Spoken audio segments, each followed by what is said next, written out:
আজ তো আবহাওয়া খুবই ভালো দেখছি। আকাশে কালো মেঘ জমেছে আর বাতাসও কি ঠান্ডা। আজ তো বাঁশি বাজাতে মন চাইছে আমার। এই বলে কিষান বাঁশি বাজাতে শুরু করলো এবং নিজের সুরেই মগ্ন হয়ে গেল। কিছুক্ষণ পর আরেকজন রাখাল সেখানে এলো। ওহে কিষান, এই যখনই তুমি বাঁশি বাজাও কেবল মানুষেরই নয়, বন্য পশুরাও তোমার সুরে মগ্ন হয়ে যায় গো। কি করব, আমি একজন শিল্পী। যখনই বাঁশি বাজাতে মন চায় নিজেকে আর থামাতে পারি না যে। এভাবেই বাঁশি বাজাতে থেকো, বুঝলে? যখন তুমি জঙ্গলে বাঁশি বাজাও সময় কখন কেটে যায় টেরই পাওয়া যায় না। তুমি তোমার এই প্রতিভাকে মহারাজ বিক্রমের সামনে তুলে ধরো না কেন? হতে পারে মহারাজ খুশি হয়ে তোমায় কিছু পুরস্কার দেবেন। না না, যে জিনিস আমার ভালো লাগে আমি তার জন্য অর্থ নিই না। আমার মহারাজের কাছ থেকে কোনো পুরস্কার চাই না। আমি আমার কাজ নিয়েই খুশি। আমাকে আর আমার স্ত্রীকে না খেয়ে থাকতে হয় না, এটাই আমার জন্য যথেষ্ট। অন্য রাখালটি সেখান থেকে চলে গেল।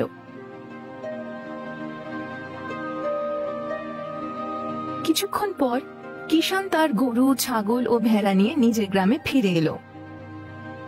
বাড়িতে পৌঁছে সে তার স্ত্রী রাধাকে সব ঘটনা বলল।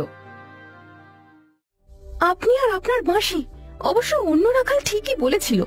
সারা জীবন পশু চড়ানোর চেয়ে ভালো যদি আপনার বাঁশির সুর রাজমহলের মহারাজকে একটু শোনানো যায়, তাহলে তিনি খুশি হয়ে আপনাকে কিছু পুরস্কার দেবেন। এতে আমাদের ভাগ্য বদলে যেতে পারে। তোমার কি মনে হয় যে অর্থ এলেই ভাগ্য বদলে যায়? দেখো রাধা, তোমার কাছে সোনার প্রাসাদ আর প্রচুর সোনার মুদ্রা থাকলেও তোমার পেট কিন্তু শুধুমাত্র দুটো রুটি দিয়েই ভরবে। তুমি সোনার মুদ্রা আর প্রাসাদ খেতে পারবে না কখনো।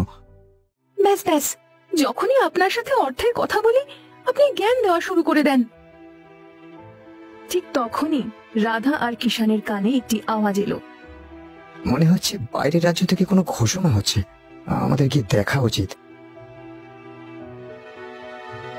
রাধা আর কিষান তাদের বাড়ির বাইরে এলো। সুন্দর নগরের একজন সৈনিক ঘোষণা করছিল, শোনো শোনো শোনো, মহারাজ বিক্রম তোমাদের গ্রামের কাছে জঙ্গলে অবস্থান করছেন। তিনি চান যে যদি গ্রামের কোনো বীর যুবক তার পোষা সিংহকে হারাতে পারে তাহলে তিনি তাকে প্রচুর পুরস্কার দেবেন।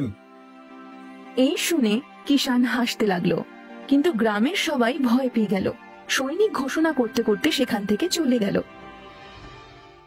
রাধা, মহারাজের মনে হয় তার পোষা সিংহ নিয়ে একটু বেশি অহংকার।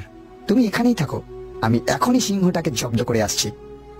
আমি জানি আপনি সিংহের মোকাবিলা সহজেই করতে পারবেন, তবে যদি মহারাজ খুশি হয়ে আপনাকে কিছু পুরস্কার দেন তাহলে কিন্তু অবশ্যই সেটা নিয়ে আসবেন।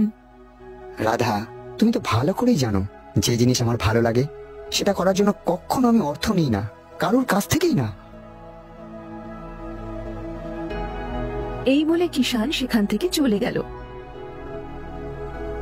অন্যদিকে জঙ্গলে রাজা বিক্রম তার মন্ত্রীর সাথে অবস্থান করছিলেন।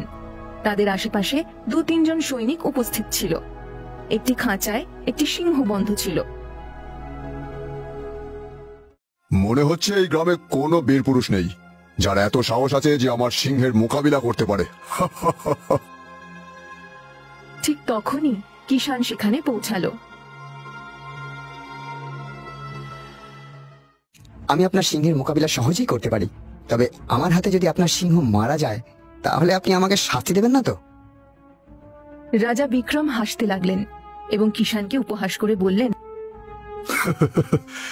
কে তুমি যার নিজের শক্তির ওপর এত অহংকার? মহারাজ, আমি একজন রাখাল। এই শুনে রাজা বিক্রম কিছুটা ক্রুদ্ধ হলেন। রাখাল?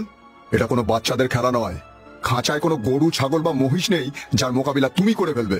এটা একটা সিংহ, তাও আবার 3 দিনের ক্ষুধার্ত সিংহ। কেন নিজের প্রাণের শত্রু হচ্ছ তুমি? হ্যাঁ মহারাজ, একবার সিংহের খাঁচাটা খুলে দিন, তারপর আপনি নিজেই জানতে পারবেন কে কার প্রাণ নেয়। রাজা বিক্রম ক্রুদ্ধ হয়ে উঠে দাঁড়ালেন এবং তার এক সৈনিককে ইশারা করলেন। সৈনিক সঙ্গে সঙ্গে খাঁচা খুলে দিল, কিন্তু পরের মুহূর্তেই সিংহ লাফ দিয়ে কিষানের দিকে নয়, সরাসরি রাজা বিক্রমের উপর হামলা করলো। হঠাৎ এমনটা হবে আশা না করায় রাজা বিক্রম পড়ে গেলেন। তখনই কিষান লাফিয়ে সিংহের সামনে এসে দাঁড়ালো এবং সিংহের মুখে একটা ঘুষি মারলো। পরের মুহূর্তেই সিংহটি নিচে পড়ে গেল এবং কিছুক্ষণ পরেই তার শরীর থেকে রক্ত বের হতে লাগলো এবং সিংহটি মারা গেল। এই দৃশ্য দেখে রাজা বিক্রম বিস্ময়ে ভরে গেলেন। তোমার তো বিশাল শক্তি আছে রাখাল। তুমি কেবল এই সিংহকে এক ঘুষতেই মেরে ফেলোনি, বরং এই সিংহের হাত থেকে আমাদের প্রাণও বাঁচিয়েছো। আমরা তোমাকে এর জন্য প্রচুর পুরস্কার দিতে চাই। মহারাজ, আমি একজন রাখাল মাত্র। জঙ্গলে পশুদের নিয়ে চড়াই এবং পুকুরের ধারে বসে বাঁশি বাজাই। জঙ্গলে প্রায় বাঘ, চিতা আমার পশুদের বিরক্ত করার চেষ্টা করে, কিন্তু আমি থাকতে তারা পশুদের ছুঁতেও পর্যন্ত পারে না। এটা আমার জন্য একটা খেলা এবং এতে আমি বেশ মজা পাই। আর যে কাজ করে আমি মজা পাই সেই কাজ দেখানোর জন্য আমি অর্থ নিই না। আপনার প্রাণ বেঁচে গেছে, এটাই আমার জন্য পুরস্কার মহারাজ।